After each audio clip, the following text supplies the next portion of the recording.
আল্লাহর অপছন্দনীয় মানুষগুলো কারা তাদের ব্যাপারে জানবো।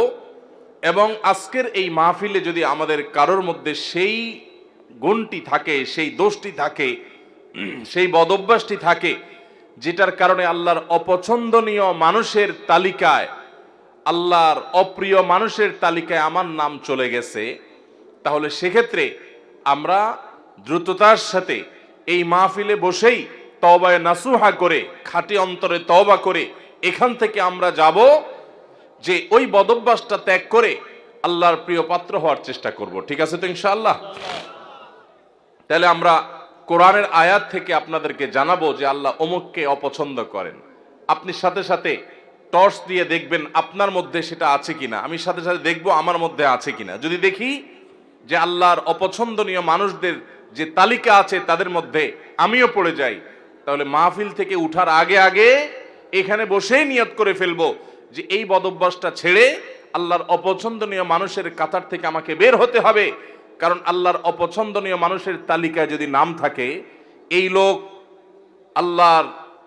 আল্লাহর সৃষ্টি জগতের সবচেয়ে হতভাগা, সবচেয়ে কপাল পোড়া। কারণ আল্লাহ কাউকে অপছন্দ করেন, ঘৃণা করেন, এর মানে হলো তার ঠিকানা জান্নাত না জাহান্নাম। আজ আমরা কোরআনে কারীম থেকে আল্লাহর অপছন্দনীয় মানুষগুলো কারা তাদের ব্যাপারে জানবো।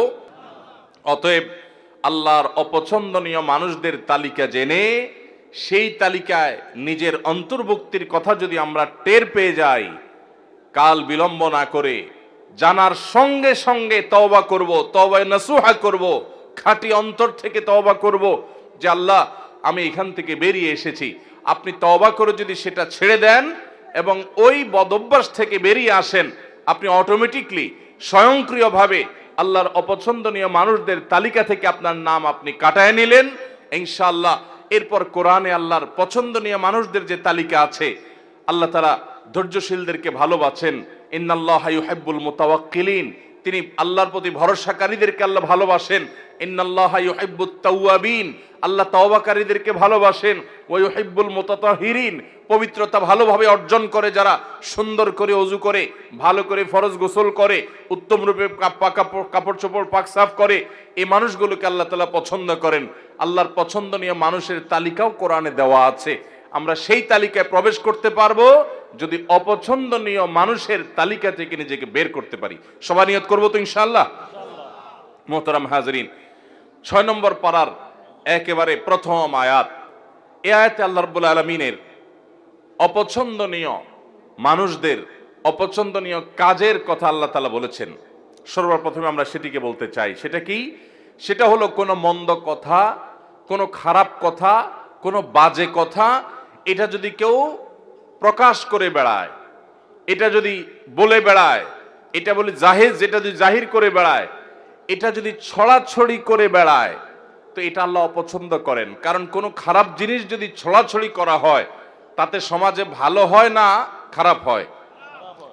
একটা খারাপ জিনিস যখন খুব বেশি ছড়াছড়ি হয়, মানুষ সেটা চর্চা করে, গীবত শিকায়েতের মধ্যে ডুবে, পরনিন্দার মধ্যে ডুবে, মানুষ ধারণা করে এক লাইন জানলে তার সাথে আরো এক লাইন যোগ করে আরেকজনের চরিত্র হনন করে। এই জন্য মন্দ কোনো কিছু পেলেই সেটাকে ছড়াছড়ি করে বেড়ানো, এটা আল্লাহর অপছন্দনীয় কাজ। ফেসবুকের এই যুগে, সোশ্যাল মিডিয়ার এই যুগে, এমনকি অফলাইনেও চায়ের দোকানে বসে বসে মা বোনরা 2-4 জন একসাথ হলে কোনো একটা কিছু পাইলেই হলো, ওই তিলকে তাল বানায়া ওইটাকে রসিয়ে রসিয়ে আমরা গল্প করে করে ওই মন্দ জিনিসটা একজন থেকে আরেকজন, আরেকজন থেকে আরেকজন, এক চা দোকান থেকে আরেক চা দোকান, এক আইডি থেকে আরেক আইডি, প্রয়োজনে অপ্রয়োজনে আমাদের কোনো জাতীয় স্বার্থ থাকুক বা না থাকুক, আমরা এই জাতীয় মন্দ জিনিস পেলে ছড়াছড়ি অনেকে করি কি করি না? আল্লাহ সুবহানাহু ওয়া তাআলা বলেছেন, লা ইউহিব্বুল্লাহুল জাহরা বিসসুই মিনাল কাওলি ইল্লা মান যুলিম। যদি কেউ কোনো খারাপ কথা এটা সে চিৎকার চেঁচামেচি করে বলে বেড়ায়, প্রকাশ করে বেড়ায়, ঘোষণা দিয়ে বেড়ায়, এটার প্রচার করে বেড়ায়, তো আল্লাহ তাআলা এটা পছন্দ করেন না। তবে ইল্লা মান যুলিম, যদি কেউ জুলুমের শিকার হয়, নির্যাতিত হয়, মাজলুম হয়, ওই মাজলুম ব্যক্তি সে যদি মানুষের কাছে প্রকাশ করে বেড়ায়, ওই লোকটি আমাকে জুলুম করেছে, আমি অমুক দ্বারা নির্যাতিত হয়েছি, নিষ্পেষিত হয়েছি, তো এরকম জুলুমের শিকার মানুষ যদি তার জুলুমের কথা বলেন এবং আত্মরক্ষার চেষ্টা করেন, জালিমকে চিহ্নিত করেন, তাহলে সেই মন্দ, সেটাও তো জুলুম করেছে একজন, মন্দ কথা মন্দ কাজ, ওইটার যদি ছড়াছড়ি হয়, ওইটা যিনি শিকার হয়েছেন তিনি যদি প্রচার করেন, অন্যদের কাছে বলেন, তাহলে সেটা আল্লাহর কাছে অপছন্দনীয় না। কারণ সে বেচারা তো নির্যাতিত, সে তো জুলুমের শিকার, সে জুলুম সহ্য কত করবে? যদি সে জালিমকে উপযুক্ত বিচারের মুখোমুখি করবার জন্য সোচ্চার হয়, তাহলে সেটা আল্লাহর কাছে অপছন্দনীয় না। আর এছাড়া যত মন্দ কথা আছে, খারাপ কথা আছে, কিছু একটা পেলেই হলো, বিশেষ করে মানুষের যখন ব্যক্তিগত কোনো দোষ ত্রুটি পাওয়া যায়, আমরা সেটাকে প্রচার করতে খুব মজা পাই, ঠিক না ঠিক? নবী করিম সাল্লাল্লাহু আলাইহি সাল্লাম বলেছেন, তোমার কোন মুসলিম ভাই এমন কোন একটা ভেজালে, বিপদে, ঝামেলাতে পড়েছে যে তার ভুলের কারণে হয়তো মান-ইজ্জত যায় এমন একটা জায়গায় বেচারা পড়েছে, চিপায় পড়ে গেছে। এই সময় সে চায় সবাই তাকে যেন সহযোগিতা করে, সাহায্য করে, তার এই দোষটা নিয়ে যেন খুব বেশি বাড়াবাড়ি চর্চা করি যেন না হয়, সেটা চায়। ওই সময় যদি কোনো আল্লাহর বান্দা দাঁড়িয়ে ওই ব্যক্তির ইজ্জতকে বাঁচাবার চেষ্টা করে, যে ভুলে হয়ে গেছে, অথবা এরকম জটিল কিছু না, বেচারাকে একটু তার সম্মানটাকে রক্ষা করার চেষ্টা করে, তাহলে সেক্ষেত্রে যে এই উদ্যোগ নিল একজনের ইজ্জতকে বাঁচাবার জন্য, এই বেচারাও, এই লোকটাও তার জীবনে কখনো যদি এরকম বিপদে পড়ে, তাহলে আল্লাহ সুবহানাহু ওয়া তাআলা তার ইজ্জতকে এইভাবে রক্ষা করবেন। নবী করিম সাল্লাল্লাহু আলাইহি সাল্লাম বলেছেন, মান সাতারা মুসলিমা সাতারাল্লাহু লাহু ইয়াউমাল কিয়ামাহ, যে ব্যক্তি কোনো মুসলমানের দোষ গোপন করবে, কিয়ামতের ময়দানে মানব ইতিহাসের সকল সদস্য, আদম আলাইহিস সালাম থেকে নিয়ে কিয়ামত হওয়া পর্যন্ত আগত সকল মানুষ যখন উপস্থিত থাকবে, সবার সামনে ওই ব্যক্তির দোষটাকে আল্লাহ তাআলা ডেকে এনে গোপন করে দিবেন। আল্লাহ ডেকে কাছে এনে আল্লাহ রাব্বুল আলামিন বলবেন, চাদরে আবৃত, আপনি আল্লাহর কাছাকাছি এসেছেন। আল্লাহ সুবহানাহু ওয়া তাআলা বলবেন, বান্দা তুমি অমুক অমুক গুনাহ যে করেছো, আতাযকুরু যামবা কাযা ওয়া যামবা কাযা, তোমার অমুক অমুক পাপ, অমুক অমুক অনাচার, জুলুম, হারাম কাজ যে করেছো, তোমার কি মনে পড়ে? বান্দা বলবে, আল্লাহ অবশ্যই মনে পড়ে, সব তো প্রমাণ এভিডেন্স সহ আছে আল্লাহর কাছে। তখন আল্লাহ বলবেন, দুনিয়াতে সেটা আমি ঢেকে রেখেছিলাম, মানুষের সামনে প্রকাশ করে নাই, মানুষের সামনে তুমি ভালো ছিলা, কিন্তু তোমার তলে তলে এই দোষ ছিল, আমি ঢেকে রেখেছিলাম, প্রকাশ করি নাই, আজকেও ঢেকে রাখলাম, প্রকাশ করলাম না, তোমাকে মাফ করে দিলাম। আল্লাহর পক্ষ থেকে এই বিশাল বড় নেয়ামতটা ভাই, আপনার, আমার, ওনার আমাদের সবার প্রয়োজন ভাই। আমাদের দোষ ত্রুটি যদি সব আল্লাহ তাআলা প্রকাশ করে দেন, আমরা রাস্তায় চলতে পারবো না। কি বলেন? রাস্তায় চলার উপায় থাকবে? আপনার ছেলে মেয়ের সামনে, আপনার ভাই বোনের সামনে, আপনার মা বাবার সামনে, আপনার বন্ধু বান্ধবের সামনে, আপনার সকল দোষ ত্রুটি, নাড়ি ভুড়ি সব যদি আল্লাহ তাআলা প্রকাশ করে দেন, এক মুহূর্ত পৃথিবীতে টিকা সম্ভব হবে? তাহলে কিয়ামতের ময়দানে আল্লাহ যদি আমাদের দোষ গোপন না করে প্রতিটা দোষ যদি প্রকাশ করেন, এর চাইতে বড় শাস্তি, এর চাইতে বড় আযাব আর কি হতে পারে? সে আযাব থেকে বাঁচার জন্য অন্যতম উপায় এবং মাধ্যম হলো দুনিয়াতে মানুষের দোষ ত্রুটি পেলেই সেটা বলে বেড়ানোর এই মানসিকতা পরিহার করতে হবে। হ্যাঁ, কিছু দোষের প্রচার প্রয়োজন আছে, মানুষকে সাবধান করার জন্য, সতর্ক করার জন্য, সেটাও যতটুকু না করলে নয় ততটুকু। এর বাইরে মানুষের দোষ নিয়ে অহেতুক চর্চা করে বেড়ানো, বিশেষ করে আবারও বলছি, ফেসবুকের এই যুগে, টুইটার, সোশ্যাল মিডিয়ার এই যুগে, টিকটকের এই যুগে, কিছু একটা পেলেই হলো এক শ্রেণীর ভাইরা আছি আমরা ওইটা নিয়ে রাস্তায় ঝাঁপায়া পড়ি। আল্লাহ আমাদের সবাইকে হেদায়েত দান করুন। তাহলে এক শ্রেণীর মানুষের কথা জানলাম, যাদেরকে আল্লাহ তাআলা অপছন্দ করেন, আল্লাহ তাদের পছন্দ করেন না। আল্লাহ বলেছেন, ইন্নাল্লাহা লা ইউহিব, ইন্নাহু লা ইউহিব বা লা ইউহিব্বুল্লাহ, আল্লাহ তাআলা অপছন্দ করেন কাদেরকে? লা ইউহিব্বুল্লাহুল জাহরা বিসসুই মিনাল কাওলি ইল্লা মান যুলিম, কোন খারাপ কথা এটাকে যে চিৎকার করে বেড়ায়, প্রকাশ করে বেড়ায়, ঘোষণা দিয়ে বেড়ায়, এটাকে আল্লাহ অপছন্দ করেন। তাহলে কোনো খারাপ জিনিসের ছড়াছড়ি করা যাবে? করা যাবে না। আল্লাহ আমাদেরকে এই হারাম কাজ থেকে, এই নাজায়েজ কাজ থেকে, এই গুনাহের কাজ থেকে বেঁচে থাকার তৌফিক দান করুন। যেই গুনাহ যত ভয়াবহ, শয়তান ওইটা আমাদের কাছে তত মজাদার করে দেয়। তাহলে একটা জানলাম আমরা, খারাপ জিনিসের ছড়াছড়ি, খারাপ কথা, খারাপ বিষয়, খারাপ ঘটনা, এগুলার অপ্রয়োজনীয় বিশেষ কোনো স্বার্থ বা যৌক্তিক কারণ ছাড়া ওইটার ছড়াছড়ি আল্লাহ তাআলা পছন্দ করেন না। এক নাম্বার 2, সীমালঙ্ঘনকারীকে আল্লাহ তাআলা পছন্দ করেন না। আল্লাহ বলেছেন ইন্নাল্লাহা লা ইউহিব্বুল মুতাদিন। আল্লাহ তাআলা সীমালঙ্ঘনকারীকে পছন্দ করেন না। ভাইরা আমার, সীমালঙ্ঘনকারী কারা? সীমালঙ্ঘনকারী হলো ওই ব্যক্তিরা যাদের জন্য আল্লাহ তাআলা সীমানা ঠিক করে দিয়েছেন, সে সীমানা ক্রস করে চলে যায়। আপনি দেখা দিতে পারবেন অমুক অমুক অমুক অমুক নারীর সাথে, যাদের সাথে আপনার রক্তের সম্পর্ক আছে, নিজের স্ত্রী ছাড়া তাদের সাথে আপনি দেখা দিতে পারবেন। এছাড়া আপনার যাদের সাথে দেখা দেওয়া জায়েজ, মাহরাম, তাদের সাথে আপনি দেখা দিতে পারবেন। এটা আল্লাহর সীমানা। এর বাইরে বাকিদের সাথে দেখা দেওয়া যাবে যাবে না। এটা হলো আল্লাহর সীমানা। এখন যদি সেই সীমানা ক্রস করে আপনি যেই কোনো নারীর ছবি পেলেন, ভিডিও পেলেন, ফুটেজ পেলেন, ফেসবুকে পেলেন, পেপারে পেলেন, ম্যাগাজিনে পেলেন, যেখানে পেলেন, রাস্তাঘাটে পেলেন, আপনি চান্সে তাকে দেখে নিলেন, মনে মনে হারাম স্বাদ আস্বাদন করলেন, জল্পনা কল্পনা করলেন, তাহলে আল্লাহ যে সীমানা দিয়েছেন সেই সীমানাটা আমরা ক্রস করলাম কি করলাম না? আল্লাহ যাদের সম্পর্কে, যাদের সাথে দেখা দেওয়াকে জায়েজ করেছেন, তাদের গণ্ডি ওভারটেক করে যাদের সাথে দেখা দেওয়ার অনুমতি আল্লাহ দেন নাই, আপনি সেখানেও গিয়ে দেখেছেন, তাহলে সীমানা ক্রস করছেন কি করেন নাই? এটা হলো সীমা লঙ্ঘন।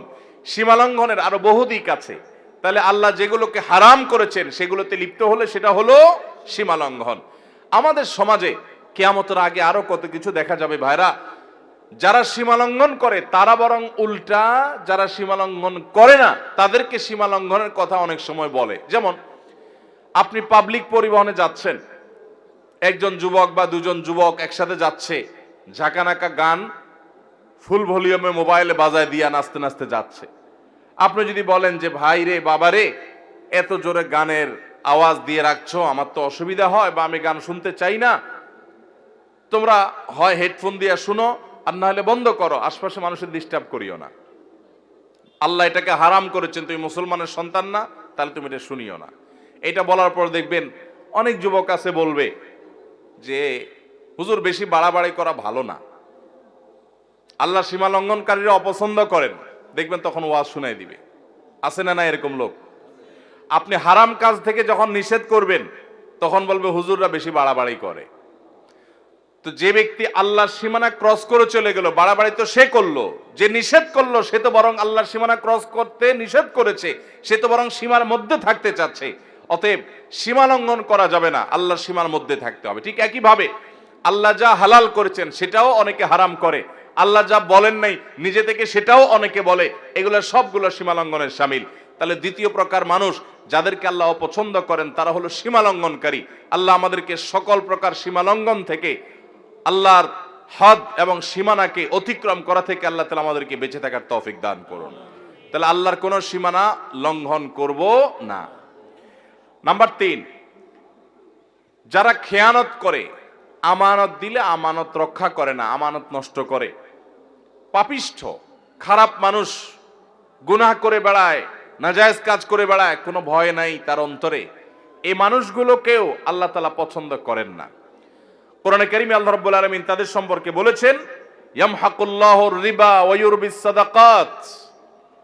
আল্লাহ তাআলা রিবা এটাকে ধ্বংস করবেন, সুদকে ধ্বংস করেন, আর সাদাকাতকে আল্লাহ রাব্বুল আলামিন বাড়িয়ে দেন। ওয়াল্লাহু লা ইউহিব্বু কুল্লা কাফফারিন আযীম। আর সকল আল্লাহ তাআলা অবিশ্বাসীকে, কাফিরকে, বেঈমানকে, আল্লাহর প্রতি যাদের ঈমান নাই তাদেরকে, এবং পাপিষ্ঠ খারাপ মানুষকে আল্লাহ তাআলা অপছন্দ করেন, তাদেরকে আল্লাহ তাআলা পছন্দ করেন না। আল্লাহ তাআলা আরো বলেছেন ইন্নাল্লাহা লা ইউহিব্বু মান কানা খাওয়ানান আথীমা।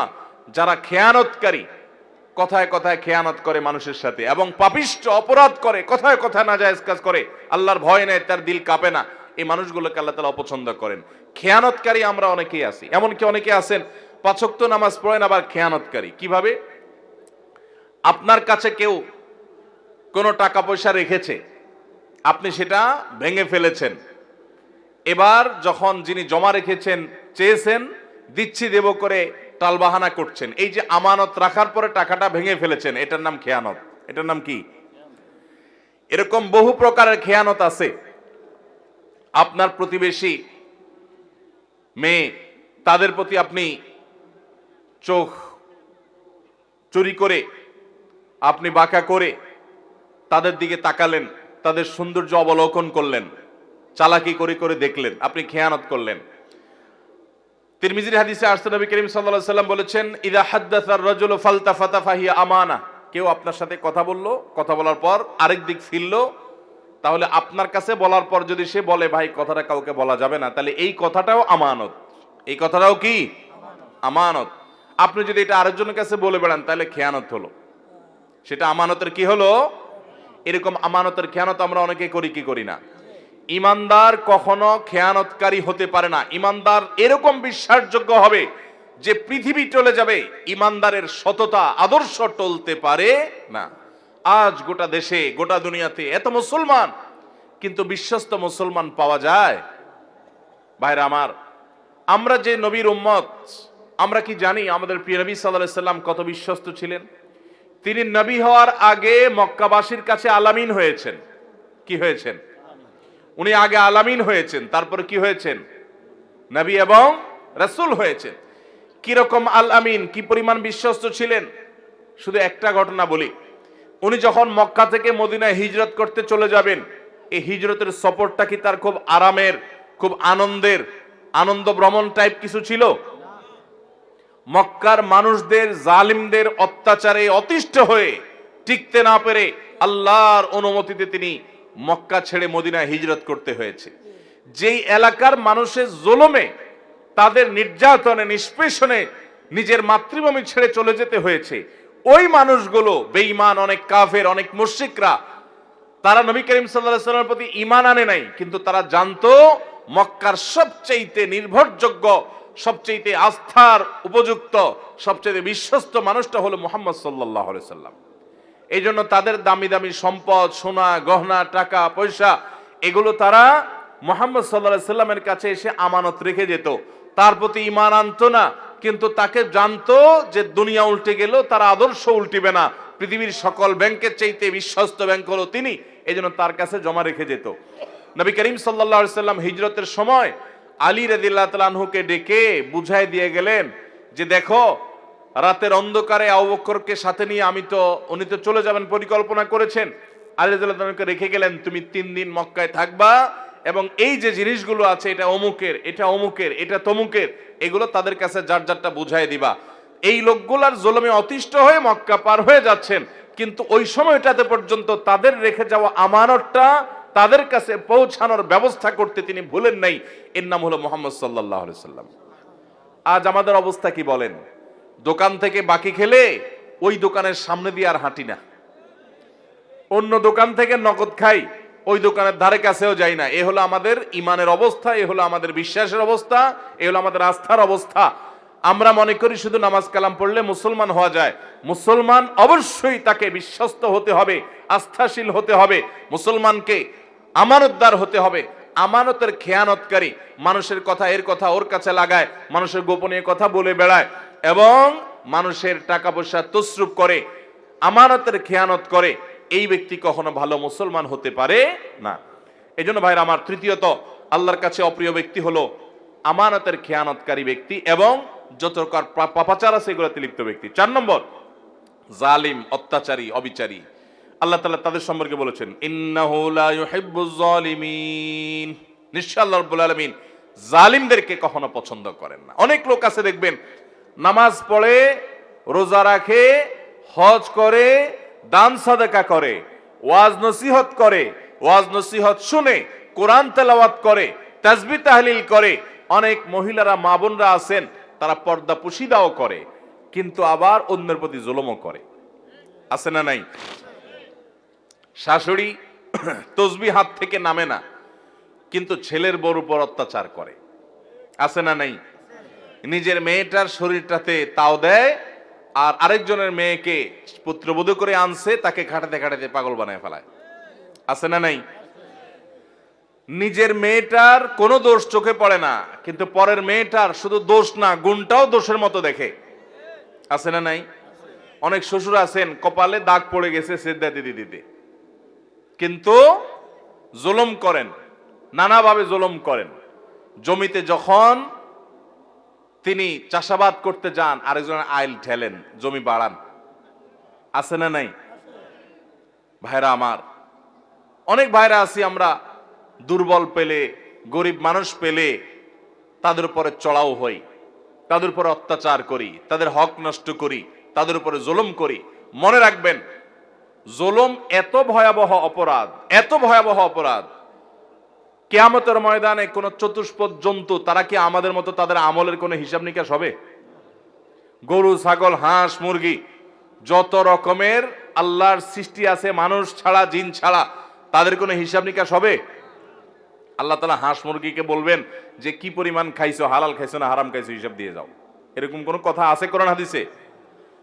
হাঁস মুরগি যদি আরেকজনের ঘরে যায়া তার প্লেট থেকে ভাত খেয়ে চলে আসে, কিয়ামতের ময়দানে আল্লাহ তাদেরকে জাহান্নামের শাস্তি দিবেন, এমন কোনো কথা আছে?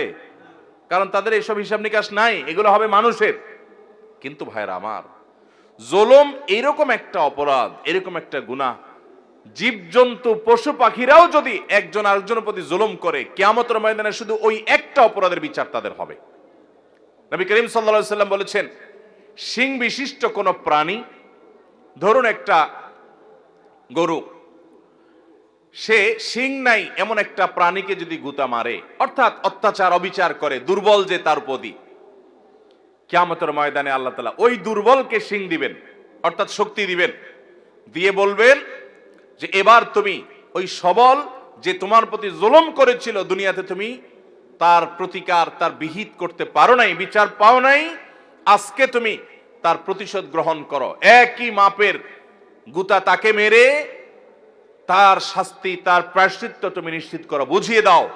তাদেরকে সৃষ্টি করবেন আবার আল্লাহ তাআলা।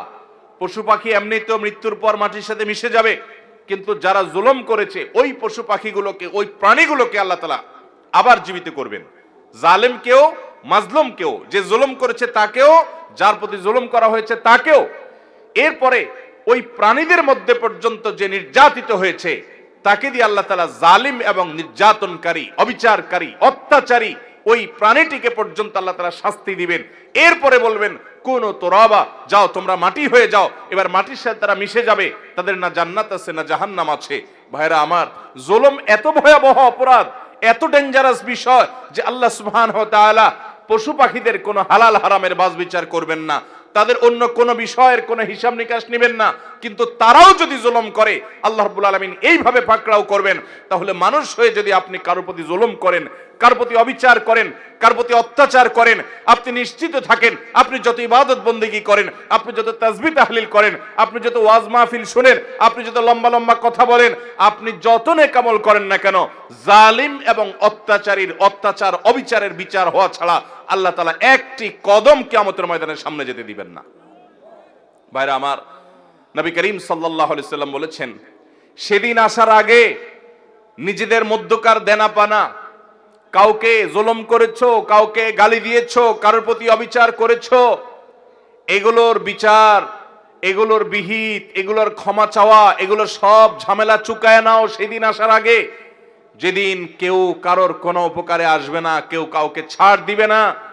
ভাইরা আমার, নবী করিম সাল্লাল্লাহু আলাইহি সাল্লাম সাহাবীদেরকে জিজ্ঞাসা করেছেন, আতাদরুনা মানিল মুফলিস, তোমরা কি জানো সবচেয়ে বড় ভিখারি কে?